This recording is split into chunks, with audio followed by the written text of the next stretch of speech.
2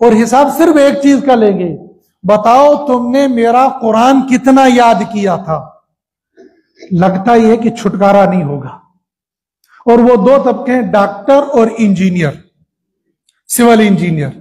اب تو electronic engineer بہت آگے بڑھ گئے ہیں, لیکن انجینئر اور ڈاکٹر. ہمارے ساتھ ایک ساتھی پڑھتے تھے, وہ میڈیکل کچھ پڑھ کے آئے تھے, 12th کے بعد 12ویں کے پاس 1 یا 2 سال میں میڈیکل پڑھا تھا, پھر شوق ہو گیا پڑھنے کا تو چلے آئے. دیوڑا میں ہمارے ساتھ پڑھتے تھے اور وہ کشمیر کے ساتھی تھے. وہ ہمیں کہتے تھے کہ مجھے 5000 دوائیوں کے نام یاد ہیں.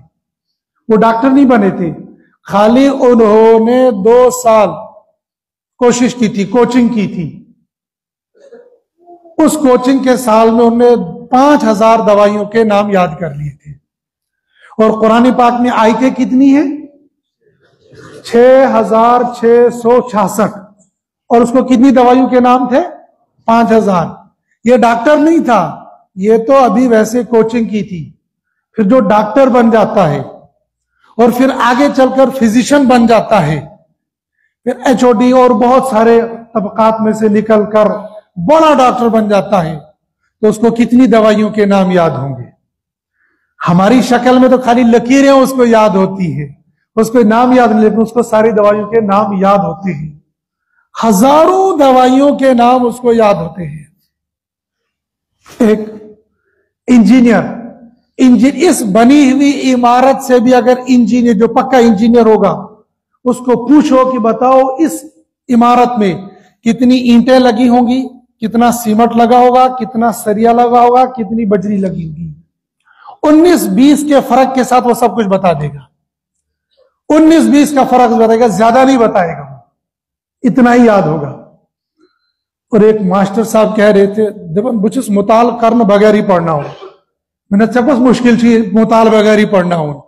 اگر تو اے فار ایپل نہ اے فار امریلا تھی پڑھنا ہے تو کچھ فرق ہے ہی. لیکن اگر قرآن کا پڑھانے والا الحمد کی جگہ الحمدی پڑھائے گا, فرق پڑ جائے گا. لیکن اس ماسٹر کو بھی بہت ساری چیزیں یاد ہوتی ہوئی, لیکن خصوصی طور پر یہ ڈاکٹر اور انجینئر, ان سے اگر اللہ پاک کل قیامت کے دن یہ پوچھیں گے, میرے بندو تم نے اتنی اینٹیں یاد رکھی تھی, اتنی بجری یاد رکھی تھی, اتنی دوائیاں یاد رکھی تھی, اور اتنے بلب یاد رکھے تھے. اور ڈاکٹر انجینئر کو تو چھوڑو, میرا دادا مستری تھا دوسل, تو ایک غیر مسلم, ہمارے یہاں ایک کھجوریا نام کا ایک غیر مسلم تھا, تو وہ اپنے یہاں کا, اچھا غیر مسلم تھے وہ, انہیں ایک مکان بنانا تھا. آج بھی وہ مکان بنانا موجود ہے, لیکن اب وہ تھوڑا سا نئے ماڈرن میں ہو گیا ہے. تو میرے دادا سے اس نے پوچھا, سو معاشی مکان بناؤں, کتا خرچی ہے؟ تو دادا نے پوچھا کیا کیا بنانا ہے؟ اس نے کہا یہ بنانا ہے. تو انہوں نے کہا لگ بھگ 10,000 کا خرچ آ جائے گا. جب مکان مکمل ہو گیا تو وہ آگے کہنے گا سو برابر 10,000 خرچہ ہو. لیکن وہ اس زمانے کا تھا مستری, اور وہ گاؤں جنگل کا مستری, وہ ایگزیکٹ 19-20 کے فرق کے ساتھ ایک اندازہ بتا رہا ہے. تو جو واقعی تھیوری کر کے آیا ہوگا, اور تھیوری کے ساتھ اب پریکٹیکل بھی ہوگی, تو اس کو جب اللہ پاک کل قیامت کے دن پوچھیں گے, بتا میرے بندے 6666 آیتوں میں سے تو نے کتنی آیتیں یاد کی تھی؟ کلف اللہ شریف نہ آتے نا یوتی اس میں یاد یوتی اس میں پڑھا. اکثروں کو اتنا یاد ہوتا ہے اور اتنا ہی ہماری زبان پر چڑھتا ہے. ایسا کرنا غلط ہے. لہذا ہم کوشش کریں گے سورہ ملک کو, سورہ واقعہ کو اور سورہ یاسین شریف کو, ان کو زبانی یاد کریں گے اور ان کو نمازوں کے اندر پڑھا کریں گے.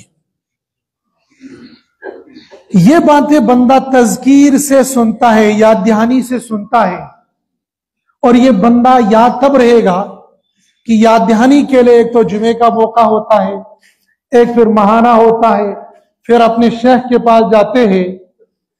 اس آنے جانے سے, ان مجالس میں آنے سے فائدہ یہ ہوتا ہے, قرآن نے جو کہا کونوا مع الصادقین, سچے لوگوں کے ساتھ ہو جاؤ. جب بندہ سچے لوگوں کے ساتھ بیٹھتا ہے, اٹھتا ہے,